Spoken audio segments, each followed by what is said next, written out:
I wish I had this earlier. I wish I reviewed this earlier because this is an extremely good controller. If you want the best performance for the cheapest price and you don't mind to start on wire, you might want this more than any other controller.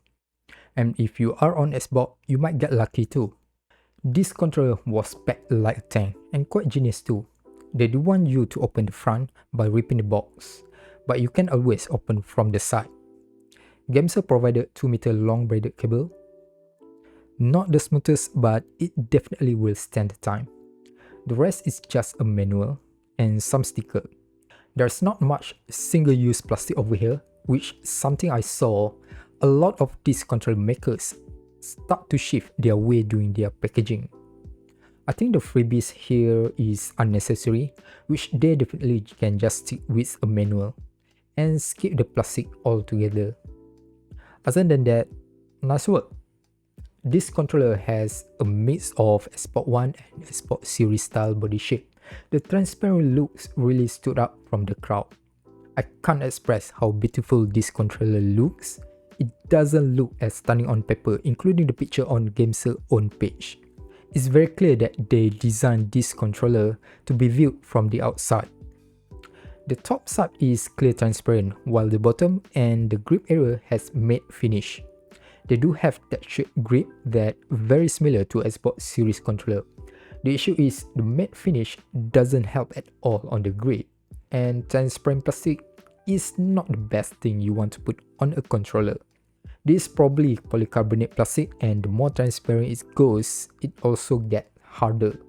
Since it's harder, it's also easier to crack than the ABS plastic on other peripherals.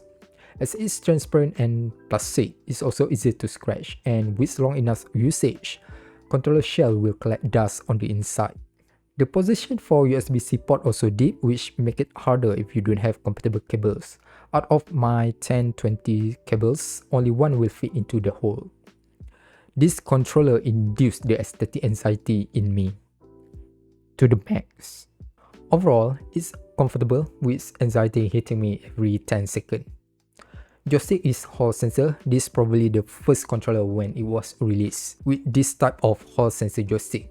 There is GameSir brand on the joystick, but I don't think it was GameSir design, because the same joystick was seen in Vader 3 Pro and Matchmaker G5 Pro. The thumbstick cap is a bit hard, almost near plastic feel. No back wiggles over here, and the joystick was made by K-Silver. Security is good, where you can choose the classic style and the perfect circle style.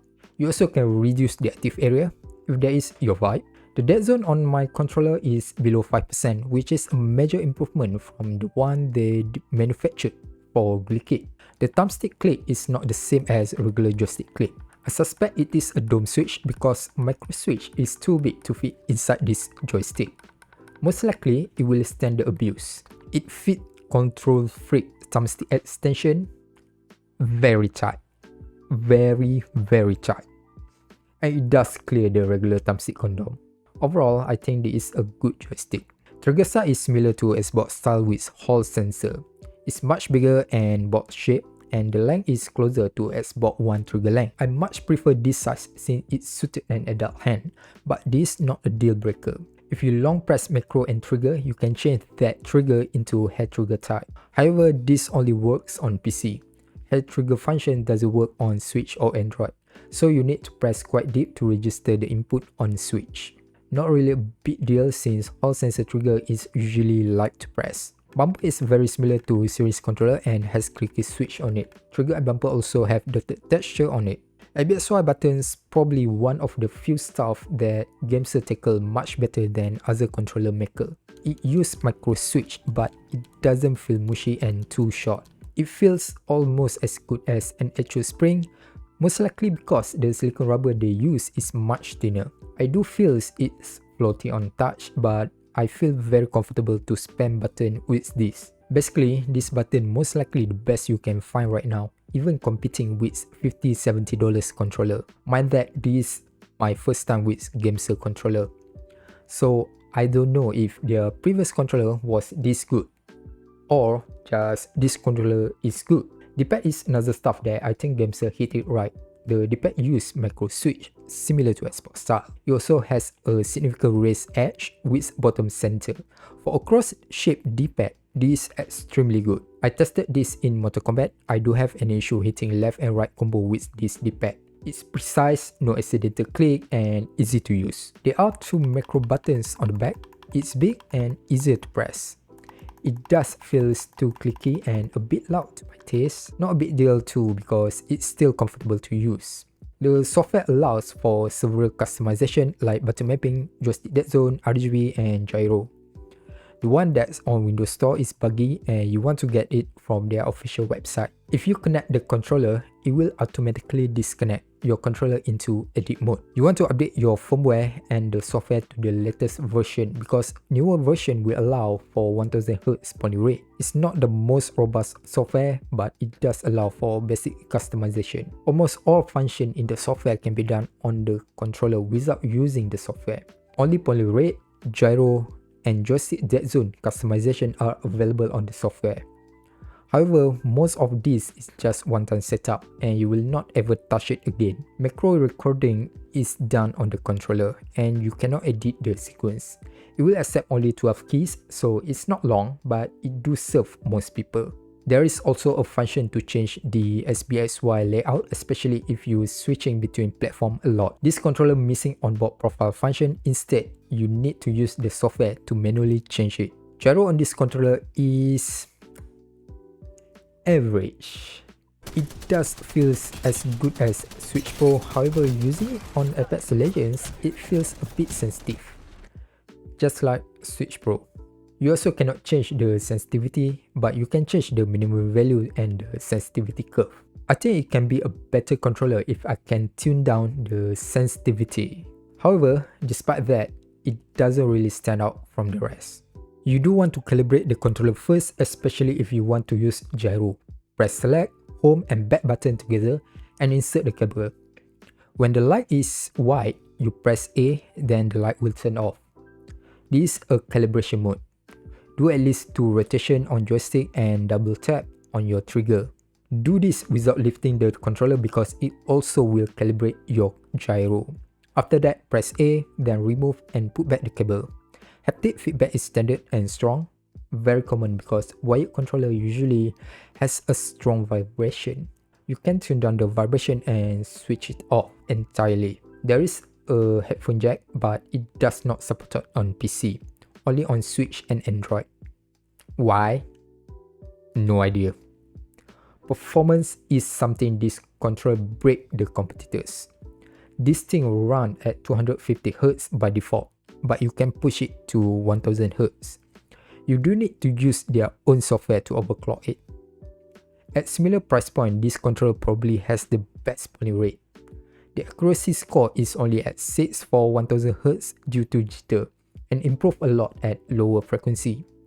Not a bad performance since we are talking about less than 0.25 millisecond spread, which is barely noticeable. Even latency is good enough to sit tightly with Sony DS4. If we extend this to every controllers, it will be a close match to overclock DualSense and Matchmaker G6 for 1000 Hz and 500 Hz. For accuracy and latency, T4 Kaleid sit at the middle ground. I hope GameSir will address the G2 issue for 1000 Hz to solidify its performance. Other than that, your enemy is too slow.